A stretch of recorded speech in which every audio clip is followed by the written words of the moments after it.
قرآن عظیم و شن احادیث پیامبر خدا علیه السلام به وفور ذکر کرده است که شما معیت با صالحین، معیت با صادقین، الرجل علی دین خلیل فلینظر احدکم من یخالل، شما معیت اهل دین، علما بالله، اولیاء الله به خود لازم بگیرید.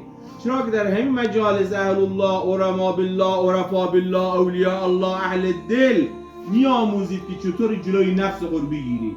برکات اون بزرگواران، همونطور که در تنهایی نمازتون شاید بخونی، در جمع به برکت شر بکنی از برادر مسلمان خود یواشتر بخونی. که حضرت امام مولانا عبدالحی لکنوی رحمت الله علیه فرمودن این شخص بری است از نفاق و درنگی، بلکه برکت مسلمان بر مسلمان دیگر شر میکنه که در کنار برادر مسلمان خود نتونه بندگی خدا متعال به نحو احسن انجام بده. یا همونطور وقتی در صحبت اولیاء الله و رفاع بالله میرسه، این به اصطلاح شر میکنه که اتباع از خواهشات نفسانی خود بکنه، این نفس خود رام میکنه در چارچوب شریعت قرار مصطفی صلی الله علیه و سلم و رفاع بالله. زمین جهت گفتن اگر همنشین تو بد، تنهایی برای تو بهتر. اگر همنشین تو خوب است، تنهایی برای تو مضره. تنها نباش، زمانی که همنشین خوبی داری برو در مجالس همنشین خوب، عرفا بالله، اهل دل، اهل مسجد، اهل ذکر، اولیاء الله، کسانی که وقتی به صحبت اونها میرسی این خصلت در اون صحبت ها باشه.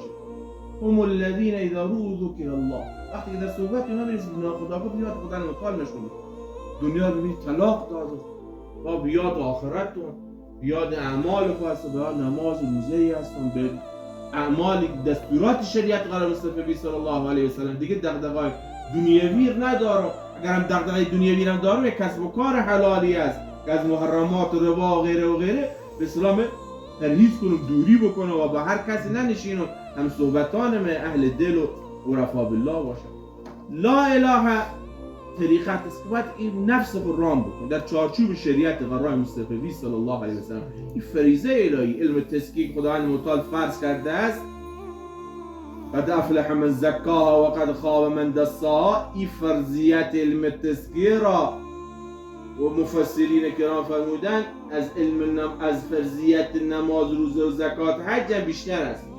چرا؟ چون نماز، روزه و زکات حج از خود تایمی دارد. برید تنها فریضه الهی که تایم ندارد، دائم وقت فرض علم تزکیه، دائم وقت باید ما شما از کبر و غرور، انانیت، منیت، محبت و ماسوا الله بدونید. دائم وقت باید صاحب عفو باشید، دائم وقت صاحب گذشت باشید، دائم وقت باید عشق رب العالمین جل سلطانه در قلب ما شما باشه، دائم وقت باید بکوشیم هم عشق رب العالمین در قلب ما شما باشه و هم بیشتر باشه، بیشتر کنیم و هم گرفتار محبت حضرت محمد رسول الله صلی الله علیه و سلم باشیم، هم گرفتار محبت اهل الله و اولیاء الله باشیم، هم گرفتار محبت عامه مسلمین باشیم. اینا برادران خواهران مسلمان ما شما هست، باید محبت اهل ایمانه، باید ما شما در قلب خودش باشه که المرء مع من احب، شخص برای کسی است که رو دوست داره. وقتی تو اهل الله اهل ایمان دوست داری، خدا متعال تو با اهل الله اهل ایمان عشق می‌کنن پیامبر خدا علیه الصلاه و السلام. وقتی اون محبت تو گرفتار غرب، گرفتار کفر و فرهنگ کفر، خدا متعال پروانه ده تو اون رو دوست داری، قیامت تو خدای اون قافله اهل دنیا به اصطلاح اون شهر اشخاص محشور می‌گردن. شما دینی داریم، به دین خود باید اهتمام بورزیم، به دین خود به اصطلاح به دستورات دینی خود به نحو احسن هم اطلاع حاصل بکنیم و هم عمل بکنیم به نحو احسن و متبع قرآن و سنن پاک حضرت محمد رسول الله صلی الله علیه و سلم من حیث ظاهر و باطن بگردیم. اگر به ظاهر باشه ما فقط ظاهر درست بکنیم، باطن کار نداشته باشیم، چند سبایی از دوام نداره. ولی اگر باطن اصلاح شد، قلبها اصلاح شد، قلبها ذاکر شد، در باطن خود با پروردگار ارتباط برقرار کردیم، در اون صورت است عشق رب العالمین تمام خصخاشات از بین میبره و ما و شما به کمال توحید، به کمال اخلاص، به کمال للهیت ما و شما نائل میگردانه. بنابراین طریقت لا اله طریقت است. اینا رو نفی بود، نفس خود نفی. وقتی که لا اله هر آلهه باطلی آفاقی انفسی نفی کردی، او وقت در سرای الا الله در میاد، او وقت در سرای حقیقت در میاد. لا اله طریقت است، الا الله حقیقت، او وقت در سرای حقیقت گام میگذاری، او وقت بسیار سیر میکنی بر معارف اسما و صفات خدا متعال.